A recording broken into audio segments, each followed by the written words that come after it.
నువ్వు ఏం చెయ్యగలవు, నీలో దాగున్నటువంటి 64 కళల్లో ఏదో ఒక కళ ప్రతి మనిషిలోనే ఉంటుంది. నీలో దాగి ఉన్న కళ ఏంటి, ఆ కళను బయటికి తీస్తుంది ఆవిడ. జీవితం వచ్చిందిగా. ఇంకోటి అష్టమి చంద్ర విభ్రాజ. దీనివలన నీ దగ్గర డబ్బు ఉన్నా డబ్బు లేకపోయినా ఎప్పుడు ఒకే విధంగా నీ జీవితాన్ని ముందుకు నడిచే విధంగా ఆవిడ అనుగ్రహిస్తుంది. ఇంతకు మించి ఇంకేం కావాలి చెప్పండి. అదే లలితా సహస్రనామ పారాయణ ఒకరోజు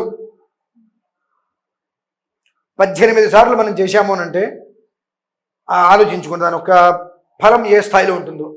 ఎందుకు చేస్తాం, కొన్ని మూలాంతరాలు ఉన్నాయి. ఇందాక మనం చెప్పుకున్నాం ఒక విషయం గురించి, దరిద్ర దేవత అనేటువంటి విషయం గురించి మనం చెప్పుకున్నాం. జ్యేష్ఠాది దేవత విష్ణుమూర్తి స్వామి వారికి ఉదయ్ గారు, లక్ష్మీ వారికి అక్కగారు జ్యేష్ఠాదేవి. ఆవిడ ఎవరింట్లో ఉంటుంది, ఎక్కడుంటుంది, ఎలా ఉంటుంది, ఆవిడ గుణాలు ఏంటని చెప్పుకున్నాం.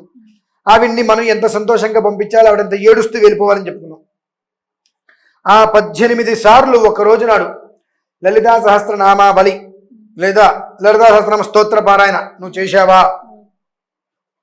ఎంత విచిత్రం అంటే అమ్మా, 1,18,000 సార్లు పారాయణ చేసిన ఫలితం 18 సార్లు చేస్తే వస్తుంది. ఎందుకంటే